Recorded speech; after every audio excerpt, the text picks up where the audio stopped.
We talked about kind of about stress and the impact on mental health. So what might be the first starting point if you're caring for someone? What might be some of the signs or symptoms that you're perhaps are having some issues, and that it might be worth sort of going to seek some help or kind of using some of the techniques we're about to talk about? Yeah, absolutely. The first golden rule I would say is, if you as an individual carer for any reason think that you need help or support, then you probably should explore it, right? We needn't overcomplicate this. If you feel you need some sort of help, then you should seek it out. It may not be therapy or counselling as traditionally offered or understood. It might just be joining a support group, maybe finding resources online. But in terms of you as an individual feeling as though you need professional help around your mental well-being, there are some key signs. In terms of anxiety, you might find yourself to be a bit more irritable in general. And bear in mind that it need not be irritation about the cared for person. You probably have lots of ways and reasons why you don't lose your temper or feel irritated by them, though you might, and that's okay. But you'll find yourself being irritable generally. Another important area is if you find that your appetite is changing.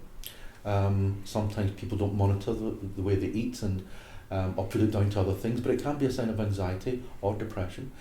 So eating less, eating more, or just eating in ways where you're doing it almost mindlessly. It might be just a tin of soup, which is nothing wrong with that, and it's not too much, it's not too little, but you've had it and you can't remember eating it.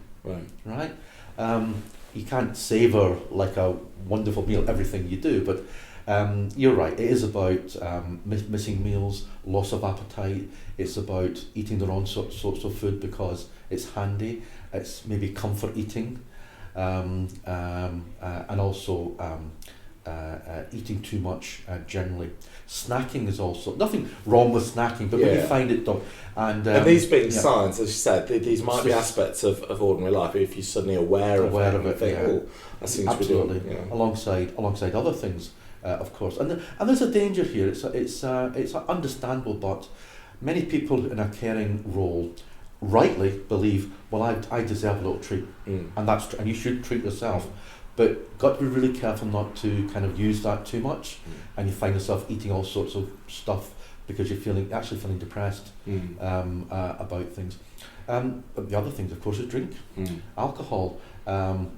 Again, individuals rightly feel they've been working all day, and they've come home or visited someone they're caring for, or they've spent most of the day, devoted to that individual, and then they feel as though, well, I've earned a drink tonight, and in a way they have, but you shouldn't be drinking more than 14 units of alcohol a week, and anything more than that is something that should be addressed.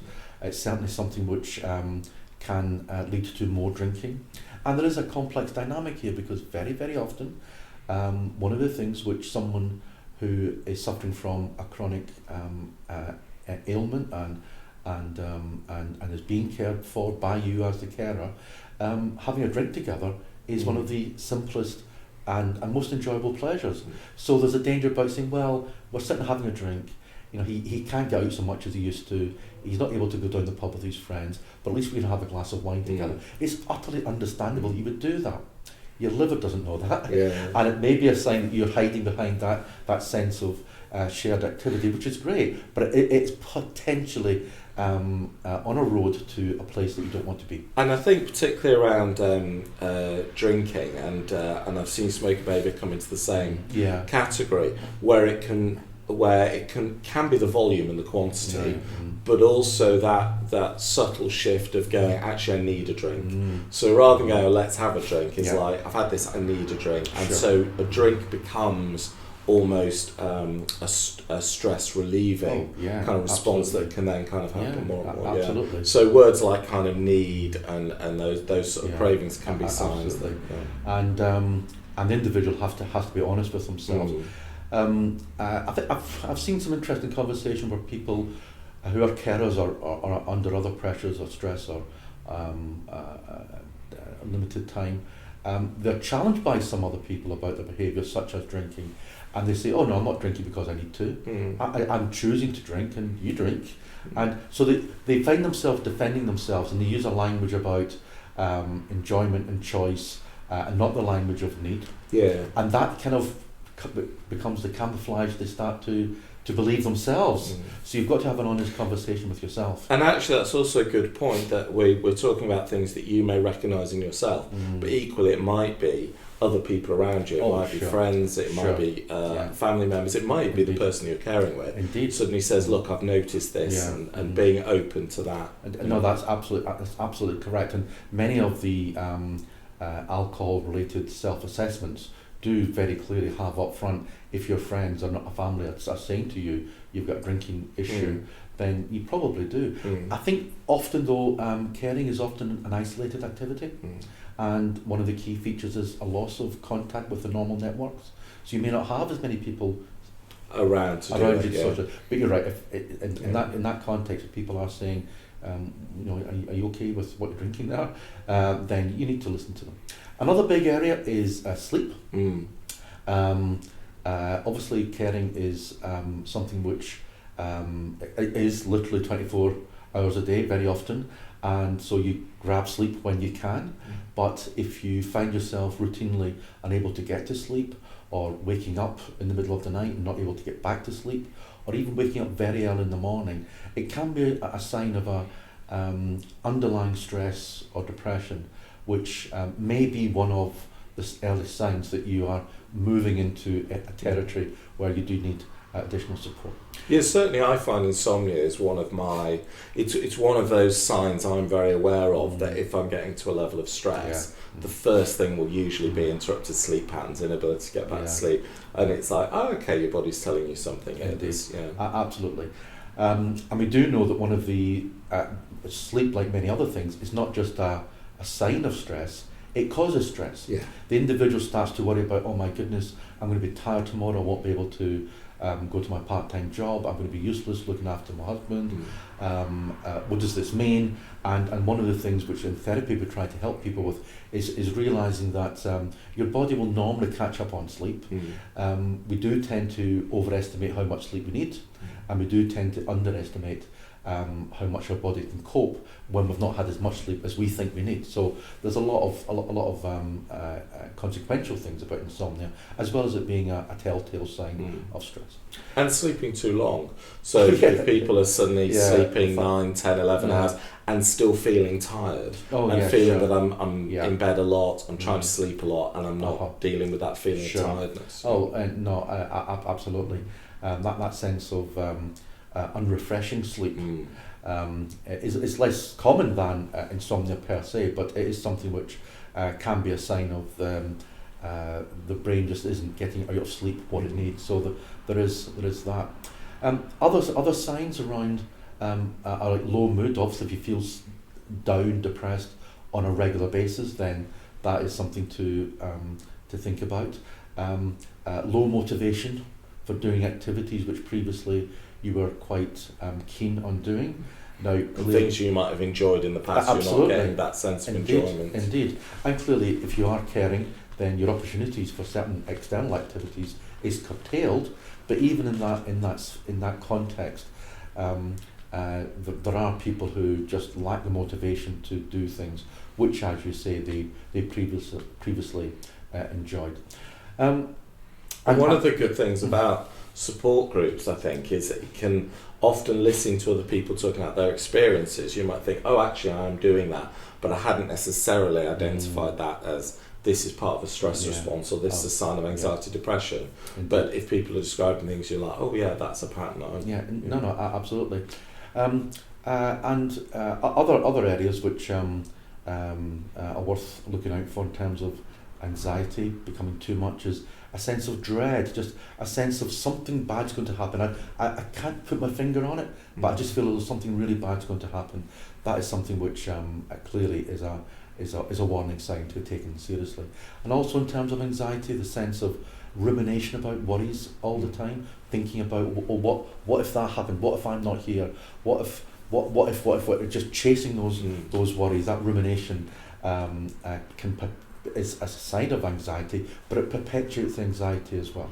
And one other thing we shouldn't overlook and certainly not be afraid to talk about, if at some point for any reason, maybe unconnected to the caring, but possibly connected to the caring, though it is rare, if an individual has recurrent thoughts about harming themselves or indeed taking their own life, even if you think, well, I'm never going to do that, it is an important warning sign. And suicide is something which we do need to talk about more. It's by no means something that's common or frequent. It's nothing to be afraid of or scared of because you've had these thoughts that you might do something.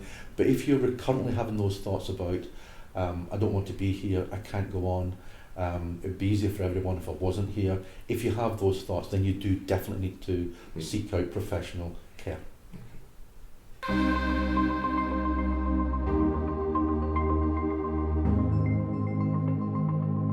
So we talked about how you might sort of recognise the early signs and symptoms of stress, anxiety and depression. So what do you think kind of the first steps would be if you think this is affecting you? Well, there are different options available if you think that you are experiencing more stress, more sadness, more irritation, more anger than maybe would normally or otherwise be the case. You can go straight to a counsellor or a therapist. Not straightforward. NHS waiting times are quite long. Going private is expensive, but charities run a number of services where the waiting time might only be 2 or 3 weeks, so there are options around that. But there are things you can do on your own, at home.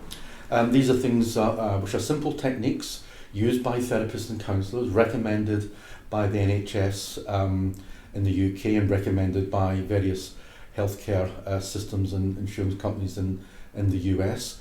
They're not expensive, you can do them on your own. It's a question about having a kind of a plan and testing out different things and seeing what works for you. What works for you might not work for someone else. And I think that's a really important point, because I think particularly on social media you'll often get people to go, right, what you need to do is X, or what you need to do is Y.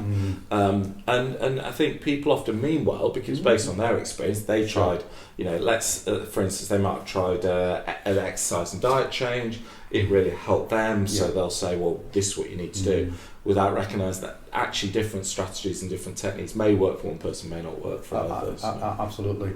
And of course there are different types of versions of some of the main techniques you can use. We'll talk about breathing exercises, and that there are some which are quite involved and quite complex. Others are very simple. Some involve breathing in for 4 seconds, holding it for 4 seconds, breathing out for 4 seconds, holding that for 4 seconds, and on the next page of the same book or the manual, you'll have another system which is breathe in for 20 and hold it for 7. Well, why are these numbers important? Well, they're not important. There are forms of breathing to do with your tummy and breathing so that you inflate, as it were, like a balloon inside you, out the way spherically. Other forms of breathing involve breathing exercise involve trying to breathe out the way through your ribs. And it's a matter of trying these different things. And you may not like breathing exercises at all, but the research shows they do help most people. It's a matter of finding the right one for you, or the right combination. So how might people start then, if they think, well, I want to sort of try breathing exercises? What might? The simplest one is the 4-4-4-4, or the square, sometimes called the square, and that simply involves, as with all of these exercises, it's better if you find a comfortable place where you're not going to be interrupted. But you don't have to be too worried about that, because there's not a problem in stopping halfway through. But find somewhere comfortable. Closing your eyes, most people say it helps, so you can do that. And then you simply breathe in for 4 counts, 4 seconds, but don't need to worry about the exact rate. So, and then you hold the breath in you for roughly 4 counts again. And then the tricky part, exhaling for 4 seconds as far as possible, and having done that, just hold and rest for another 4 seconds and repeat. Okay, very simple, very rhythmical, and that is a good place to start. There are kind of advanced versions of that, but that's a nice, simple, actionable, memorable thing you can try. And I think one of the things that's, as you said, it's something I've tried a number of those kind of different approaches, and sometimes finding kind of the right fit for you. But I think it's an interesting combination of sort of focusing your attention on breathing, which can help if your mind's very distracted, your mind's pulling lots of different directions. Obviously, oxygen is, the more deep breaths, getting your lungs oxygenated is kind of good for you, and it just slows everything down. I think there's a nice kind of slowing down, or just a calming space, and I find even doing it for sort of 5 to 10 minutes can actually have quite a big impact in terms of your mood, your anxiety, your level of stress. Absolutely, and I think it's important to stress that these breathing techniques, as you say, they do work on their own as just breathing, getting the oxygen in, you're taking 5 minutes just to calm down. But as you added on, the kind of attention management involved in it, to focus on your breathing rather than anything else. We know from research in mindfulness that sort of meditation type of breathing is very powerful. Now, meditation comes in all shapes and sizes. It needn't be spiritual, it needn't be a big commitment, it needn't take a long time. Just breathing in any kind of focused way and concentrating on the breathing, and then being prepared to notice that your mind might wander, and then just gently brush away those thoughts and distractions. That exercise, it's a bit like exercising a muscle. You will gradually, imperceptibly become more able to manage intrusive thoughts or worries. So you can create some space, as you say, so you can just reflect on you being here, being present, in that sense of mindfulness where you are in the moment, you're present, you're aware of what's happening around you, but you're not overwhelmed by it, and you're not overreacting to it. In fact, you're not really reacting to it at all. If thoughts come into your head, you just acknowledge them and gently move them away. You're not judging them, you're not categorizing them. You just are aware that they are happening and you watch them float away. So the breathing is good, and you can use that as a platform for managing your attention in a way that you will find relaxing and calming at that point. But then subsequently, throughout the week, if you do the mindful meditation with the breathing, you'll find yourself generally being able to focus on the here and now, and not being overwhelmed by a distracting thought about what am I doing tomorrow, why did I say that daft thing yesterday. You'll be able to focus on what you want to focus on in that particular moment. And I think there's a range of tools and apps and websites and videos. So it's certainly something people are interested in. I found when I'm helping somebody to sort of do meditation for the first time, guided meditations can often help, because you're hearing these instructions just as we're talking. It gives you something to focus on, and they'll help you talk about kind of relaxing and breathing. And, absolutely. There's a whole range of them. There's a lot of free sites. There's a lot of free videos, a lot of free apps. There is. I've noticed recently there are more and more targeted or customized versions. So there are guided meditation videos and tapes for young children. There are tapes for mothers and children. There are tapes or recordings for the whole family together. And I think, again, it's up to you to explore what you want. What I say to clients generally is, first of all, look around and see what you find, and find something you like. But as a rule of thumb, it's much better to do meditation for a little bit every day than big chunks every now and again. That's the first thing. So try and find something that's short enough for you to know you can commit to it, but long enough that you feel you're doing something a little bit different. Are there any sort of common issues or things that people tend to encounter when they're doing that for the first time in your experience? Initially people, what I tend to do is have the client do it for the first time in the session face to face, so I can see how they react to it. First of all, some people say, well, I tried something like that a while ago and it didn't really work, and that's often because it's been wrapped up in a whole maybe philosophy about meditation, which is fine. No reason to have a problem with that, but it may not have been a good match for that individual. So what I try to do is strip away any kind of philosophical, religious, spiritual, cosmological, because all that stuff is kind of added on a little bit, the fundamental core. And people can react to that in different ways. Not to put it down, but no. I think you're right. Stuff that's very, very secular, very practical. Very secular. Often it seems to be easier for people to start. And it needn't be a 4-hour tantric experience either. It just very simple, here and now. The University of California Medical School has a whole range of guided meditation tapes, and they've all been tested. They're all pretty strong. Some people, when they do it for the first time, find it a bit funny because they haven't been sitting quietly thinking about their breathing for a long time, and it's a bit strange, but that's okay. But most people, when I do it with them, they find it surprising how quickly they were able to find calm. That is the surprising. Gosh, that was quite nice. That was quite pleasant. If you find that it's a little bit unsettling, and a very small number of people think, oh gosh, I didn't enjoy that at all. That's fine. Maybe give it another try, but it's not a necessary thing. But the vast majority of people find it beneficial, and the trick is to try and do it regularly each day. But just coming back to breathing, I mean, the reaction to breathing. There are. And this isn't really written about or spoken about much, but a lot of the breathing exercises that are recommended by specialists can be quite funny as well. Right. There's one which is used, but it's not very well known, but it's recommended by some NHS services, which is switching the nostril. Right. So I will demonstrate briefly. Okay. So it's, actually, incredibly, some books they start with the right, left. It doesn't matter. So you just put your thumb in front of one of your nostrils. Again, find yourself sitting comfortably, and you breathe in for 5 seconds, 4 seconds, 3 seconds. I'm not sure. You know what, but it doesn't matter. And then switch. And the same thing again, and you can keep on doing that for as long as you want. I mean, 5 minutes is probably enough. Breathing in and out of the same nostril, or in through one, out through the other, or out through the mouth? Well, that's a good point. Different schools of thought on this. Right, okay. But generally, get in through the nose, out through the mouth. There's there's a whole debate about this, but some of the exercises specify in through your nose and out through your nose, which is fine.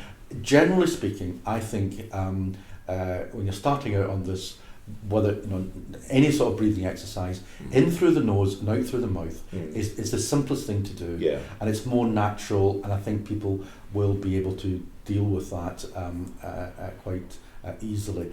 And it's also, I think, useful when you're doing a sort of meditation around breathing, because it gives you something a little bit more conspicuous for you to focus on, and that's fine. But I mean, there's a lot of joy, a lot of fun to be had in sitting down with a loved one and doing alternate nostril breathing. It could be a fun game for the whole evening. And actually, that's a really good point. There's nothing to stop you doing this with the person, and it might be the person you're caring with, because again, a lot of people may have anxiety, may have depression as well. It can be a really nice activity for two people to do together. You can both listen to the same tape. Absolutely, it's great. And we do know that laughter, humour, particularly when it's shared with someone you're close to, is a tremendously powerful boost to the immune system, to your well-being, and also something which is becoming more and more recognised as being important, that if you're depressed or anxious or suffering any sort of psychological difficulty, there's a danger that you lose connection with that part of you that was able to be happy and funny in the world. Right, it's just kind of one of the little bits of compassion we don't talk about. So if you've been sad, depressed for a long time, you're not laughing very much. You will find some things funny that you didn't find funny before. That's just the way the system works. But if you can, watch a television program that's about a comedy program you like, or you're able to share a joke or a funny breathing exercise with a loved one, it does remind you about the way life used to be and the way you used to be able to find things enjoyable. And that recollection, that memory, whatever else it does, it really does provide that hope for the future. Yeah, and I think that's a really, really good point.